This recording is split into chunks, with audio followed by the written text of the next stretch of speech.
ഈ ഒരു ചെടിയുടെ പേരെന്താണെന്ന് നിങ്ങൾക്കറിയാമോ കൂട്ടുകാരെ? വളരെ ഔഷധ ഗുണമുള്ള ഒരു ചെടിയാണിത്. ഇത് തോരൻ വെക്കാനും ഉമ്മിച്ചി പണ്ട് കിണ്ണത്തപ്പമൊക്കെ ഉണ്ടാക്കുമ്പോൾ അതിൽ അരച്ചൊക്കെ ചേർക്കുമായിരുന്നേ.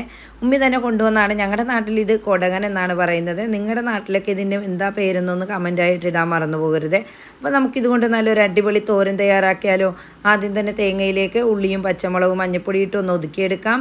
പാനിലേക്ക് വെളിച്ചെണ്ണ ഒഴിച്ചിട്ട് കടുക് പൊട്ടി വരുമ്പോഴത്തേക്കും കറിവേപ്പില ഇട്ട് കൊടുക്കാം. ചില ആളുകൾ തോരനിലൊന്നും കറിവേപ്പില ഇടില്ല കേട്ടോ, ഞാൻ ഇടാറുണ്ട്. ഇനി നമ്മൾ ഒതുക്കിയെടുത്ത് തേങ്ങ ഇട്ടിട്ട് അതിൻ്റെ പച്ചമണമൊക്കെ ഒന്ന് മാറുന്നവരൊന്ന് മിക്സ് ചെയ്ത് കൊടുക്കാം. എന്നിട്ട് അരിഞ്ഞ് വെച്ചിട്ടുള്ള ഈ കുടകത്തിൻ്റെ ഇല ഉണ്ടല്ലോ അതുകൂടി ചേർത്ത് കൊടുക്കാം. ഇനി ഇതിൻ്റെ കൂടെ പരിപ്പോ പയറോ, ഇനി നമ്മൾ മുരിങ്ങയിലയും മുട്ടയും കൂടി തോരൻ വെക്കൂലേ, അതുപോലെ മുട്ടയും ഇട്ട് തോരൻ വെക്കാനും നല്ല അടിപൊളി ടേസ്റ്റാണ്. ഞാനിവിടെ വെറുതെയാണ് തോരൻ വെച്ചിരിക്കുന്നത് കേട്ടോ. ഇനി ആവശ്യത്തിന് ഉപ്പിട്ടിട്ട് നന്നായിട്ടൊന്ന് മിക്സ് ചെയ്ത് കൊടുക്കാം. ഇതിന് അത്യാവശ്യം നല്ല വേവുണ്ട് കേട്ടോ. എന്നിട്ട് ഇത് മൂടി വെച്ചിട്ട് വളരെ കുറഞ്ഞ തീയിൽ നമുക്കൊന്ന് വേവിച്ചെടുക്കാം. വളരെ ഔഷധ ഗുണമുള്ളതും നല്ല ടേസ്റ്റി ആയിട്ടുള്ള കുടകത്തിൻ്റെ ഇല കൊണ്ടുള്ള